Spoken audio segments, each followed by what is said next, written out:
하나님의 말씀 히브리서 2장 10절에서 18절입니다.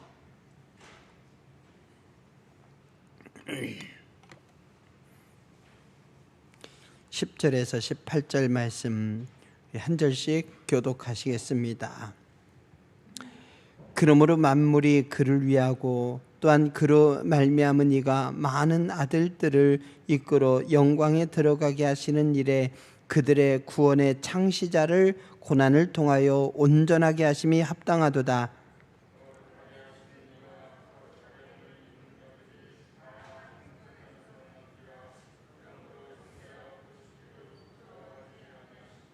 이르시되 내가 주의 이름을 내 형제들에게 선포하고 내가 주를 교회 중에 찬송하리라 하셨으며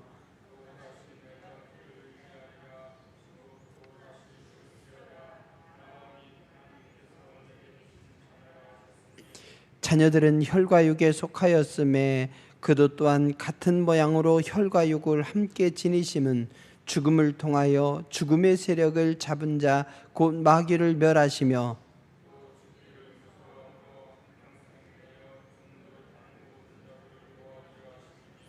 이는 확실히 천사들을 붙들어 주려 하심이 아니요 오직 아브라함의 자손을 붙들어 주려 하심이라.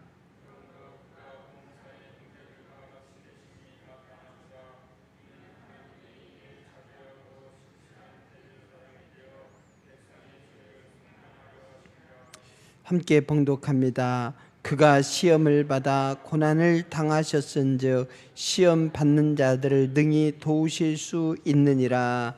아멘. 서로 이렇게 인사하실까요? 이럴 때일수록 구원의 창시자, 믿음의 창시자이신 주님을 의뢰합시다.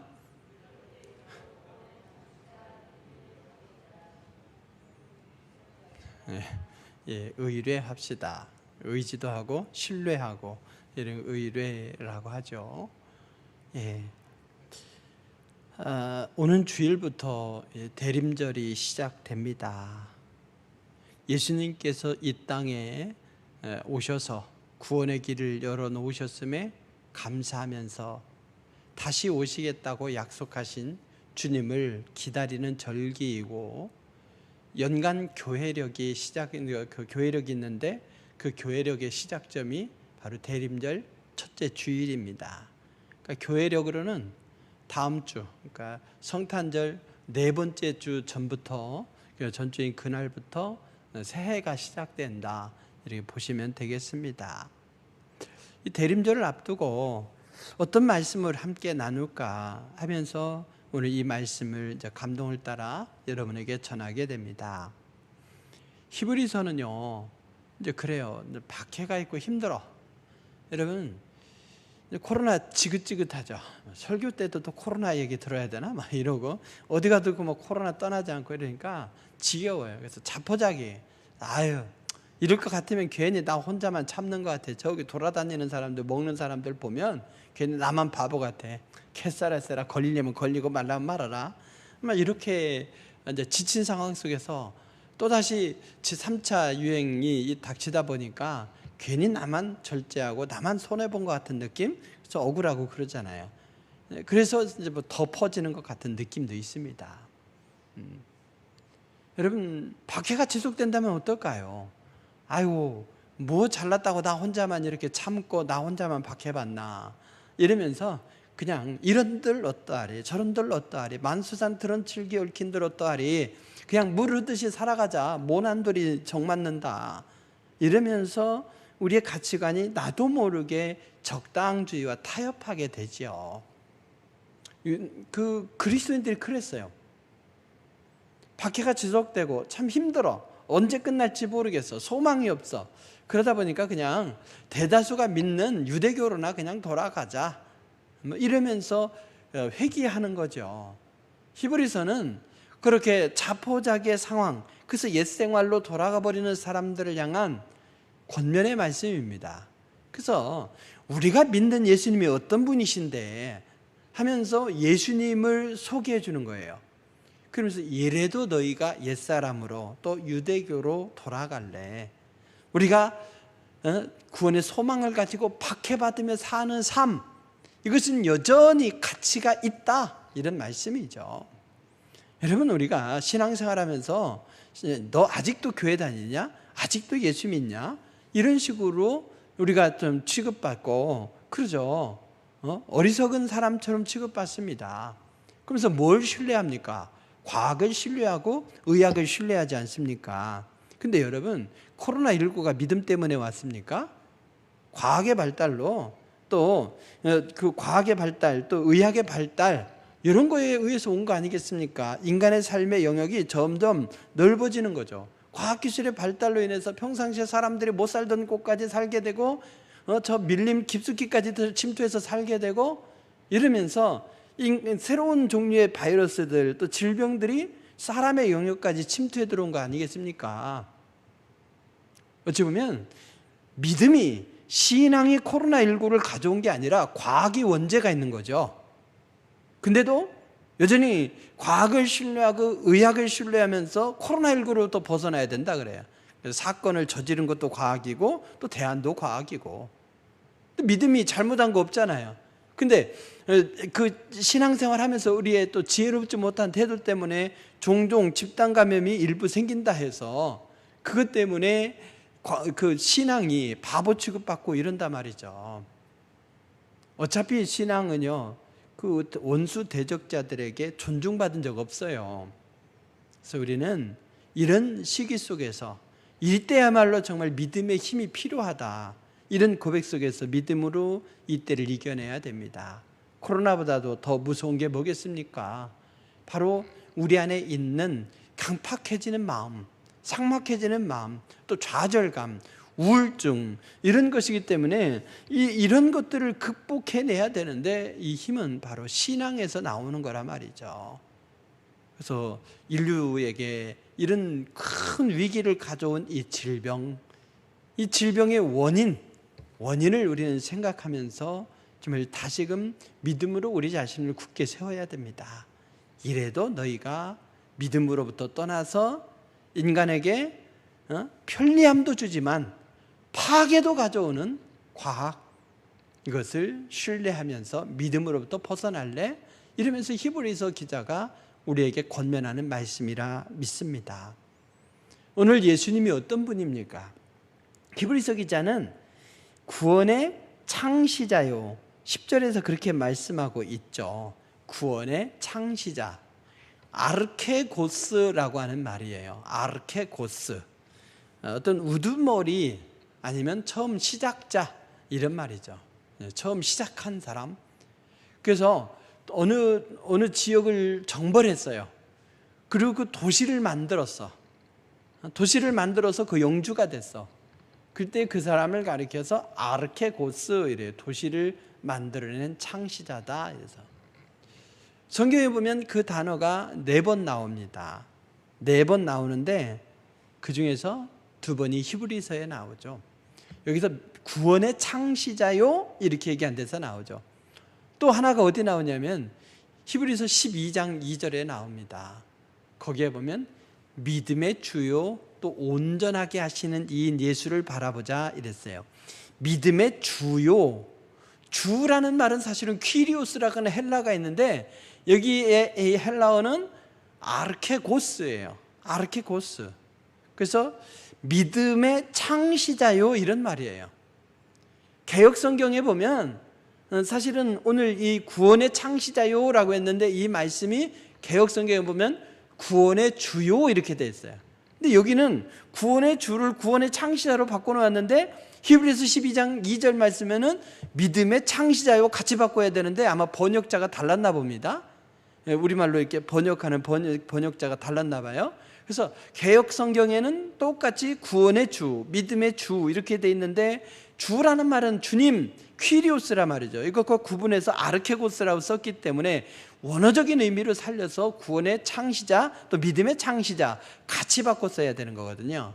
근데 주로, 한쪽은 주로 남아 있어요. 그래서 이것을 병합하면 뭐냐? 히브리서 기자가 얘기하는 건 뭐냐? 예수님은 누구냐?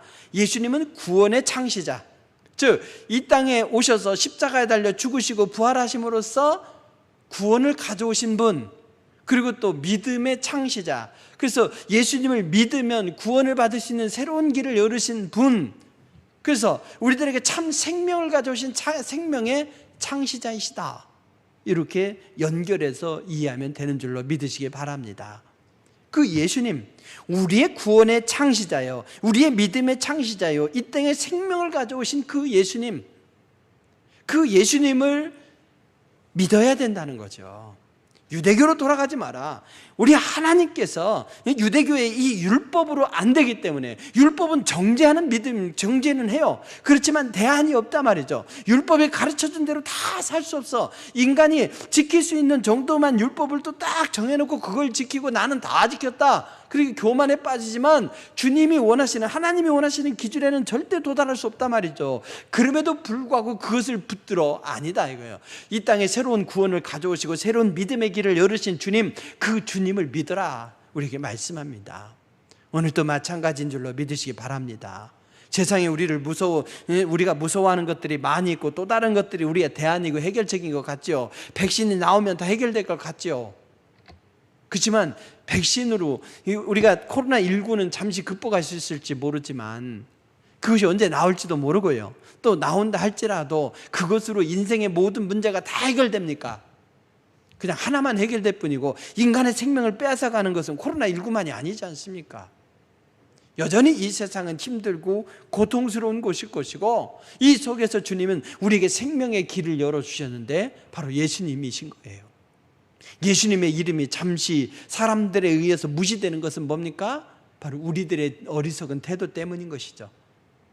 그래서 복음에 문제가 있는 것이 아니다, 하나님의 말씀과 그 능력에 문제가 있는 것이 아니다, 이 땅에 구원을 가져오시고 또 믿음을 가져오신 주님, 그 주님을 믿고 구원의 삶을 누려가는 것, 이것이 오늘 우리의 대안인 줄로 믿으시기 바랍니다. 그러면 예수님께서 구원의 창시자이신데 어떻게 해서 구원의 창시자가 되셨습니까? 바로 십자가에 죽으시고 부활하심으로써이죠. 예수님께서 친히 이 땅에 내려오셔서 고난과 죽음을 받으셨단 말이죠. 죽음을 당하셨어요. 그 이유가 뭐냐? 구원의 창시자가 된 이유이죠. 오늘 본문에 보면 그걸 몇 가지로 얘기하는데, 이 땅에 친히 내려오셔서 고난, 죽음을 당하신 그 이유, 그래서 구원의 창시자, 믿음의 창시자가 된 이유에 대해서 이렇게 말씀합니다. 14절을 보면은 이렇게 말씀하죠. 자녀들은 혈과 육에 속하였음에 그도 또한 같은 모양으로 혈과 육을 함께 지니심은 죽음을 통하여 죽음의 세력을 잡은 자 곧 마귀를 멸하시며, 혈과 육을 가진 인간이 되셨다는 거죠. 예수님께서 우리가 기본적으로 혈과 육을 가졌는데 혈과 육을 가진 우리와 똑같은 분이 되신 거예요. 그 일은 왜냐? 죽음의 세력을 잡은 이 마귀를 물리치시기 위해서였다는 거죠. 세상이 왜 그렇게 어렵냐? 사탄 마귀가 활동하기 때문입니다. 그러므로 우리의 삶에서 사탄 마귀를 물리치는 것, 이것이 급선무인데요. 어려움을 당할 때마다 그러죠. 마귀가 역사해서라고요. 그런데 그렇게 다 생각할 필요는 없지만 마귀가 우리와 우리 가정을 넘어뜨리기 위해서 끊임없이 활동하고 있다는 것을 잊지 말아야 합니다. 인간이 왜 어려운 거 가르치지 않아도 죄의 길로 갈까요? 의의 길은 가르쳐야만 가. 근데 죄의 길은 가르치지 않아도 가요. 왜 그렇습니까? 우리 인간 내면에 있는 원죄 때문인 것이죠. 죄는 사탄에게서부터 온 겁니다. 그리고 우리는 이미 거기에 올무로 매여 있기 때문에 우리의 힘으로 그것을 극복할 수는 없는 거예요. 그래서 예수님께서 십자가와 부활의 역사를 통해서 사탄을 물리치려고 이 땅에 오셨고, 부활을 통해서 승리를 선포하셨던 것이죠. 그래서 죽음을 통하여 죽음의 세력을 잡은 자인 이 마귀를 물리치기 위해서 이 땅에서 친히 고난을 당하시고 죽음을 당하셨다는 겁니다. 그래서 우리의 구원의 창시자가 되신 것이죠. 또 두 번째 이유는 뭐냐라고 했을 때 15절을 말씀을 보게 되면, 사람들이 어떠냐? 죽음이 두려워요. 그래서 죽기를 무서워함으로 어떻게 했습니까? 한평생 매여 종노릇하는 모든 자들을 놓아주려 하심이니 마귀를 물리치고 죽음의 노예가 된 우리들에게 참 자유를 주시려고 주님이 고난을 당하셨다는 겁니다. 여러분, 어린 아이들 막 데려다가 소매치기 시키잖아요. 그러면 소매치기 하다가 저요 여기 어른한테 납치당했어요. 지금 이거 그래서 이 일을 억지로 하고 있는데 저 좀 도와주세요. 이러지 않잖아요. 소매치기 그냥 하고 있어요. 옆에서 떨어져서 지켜보고 있어. 그러면 얼른 파출소로 도망가면 될 건데 그러지 않고 소매치기를 하고 있단 말이에요. 왜 그렇습니까? 이 아이들이 죽음에 길들여진 거예요. 그래서 도망갈 수 있는 상황임에도 불구하고 감히 도망갈 엄두를 내지 못하고 노예가 되어 있는 것이죠. 우리 인간의 현실이 그런 거예요. 사탄이 뭔가 이렇게 엄청나게 시련을 주기 이전에 이미 시련을 당하면 어떠나 하면서 죽음에 매여 있는 상태인 것이죠. 죽기를 무서워함으로 자발적으로 종노릇하는 거예요. 근데 주님이 마귀를 멸하시고 우리들에게 참된 자유를 주시려고 십자가에 고난을 당하시고 죽으셨다는 거죠. 그리고 부활하신 거예요. 그래서 구원의 창시자가 되신 겁니다. 주님이 또 이렇게 하신 이유는 뭡니까? 16절을 보게 되면 이는 확실히 천사들을 붙들어 주려 하심이 아니라는 거죠. 그럼 뭐냐?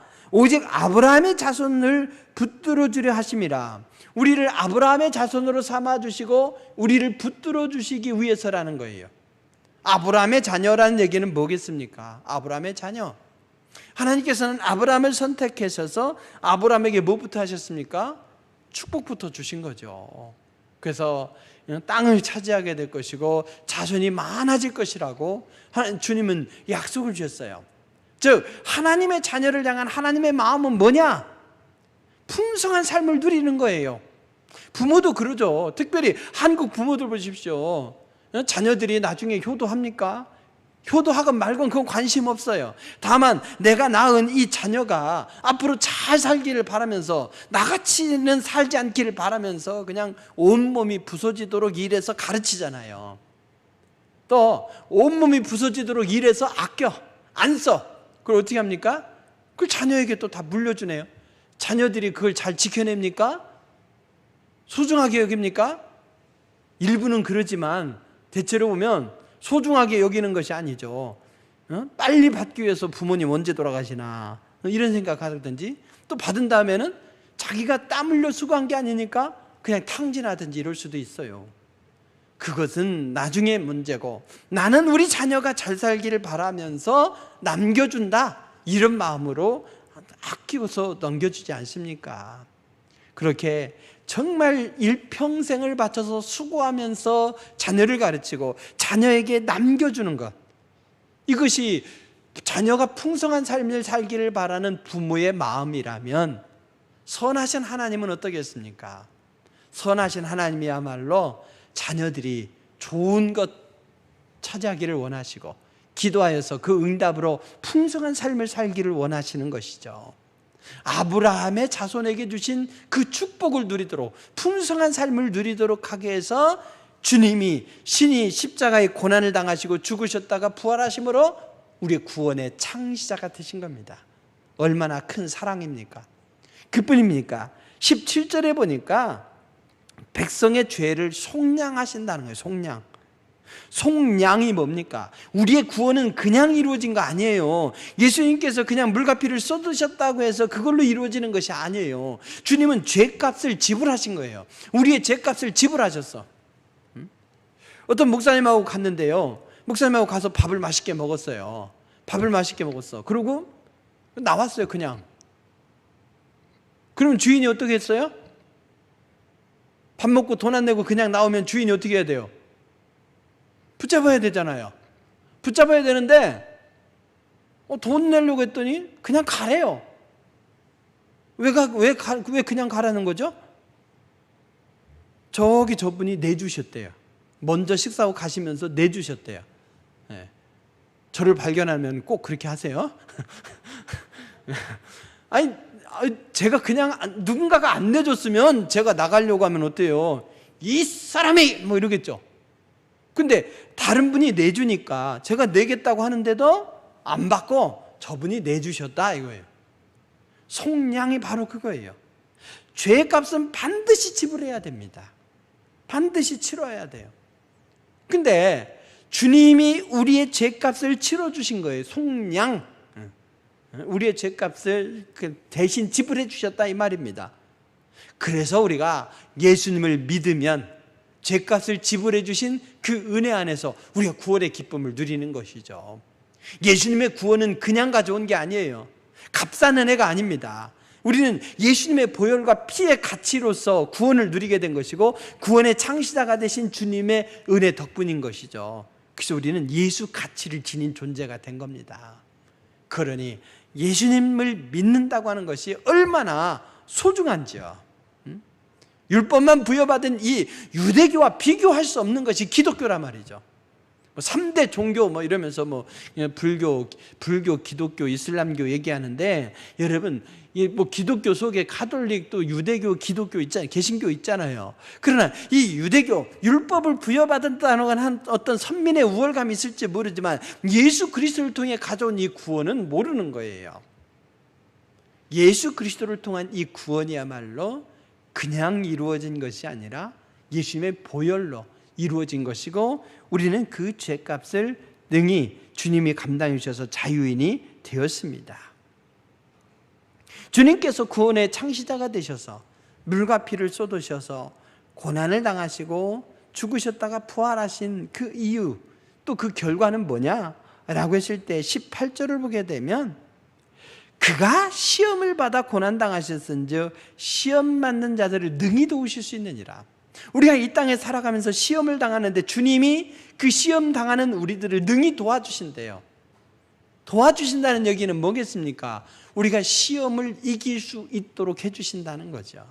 그래서 우리가 다 감당할 만큼만 시험을 허락하시고요, 한계를 넘어갈 때 주님이 다 감당해 주십니다. 그래서 시험을 통해서 우리는 단단해지는 거죠. 아기는 어떻습니까? 아프면 부쩍 성숙한다니까요. 가끔씩 애가 아파야 돼. 일부러 아프게는 할 필요는 없지만 아프다고 해서 당황하지 마시고 이 기회야말로 이 아이가 좀 더 성숙해지고 단단해질 때다 이렇게 여기시기 바랍니다.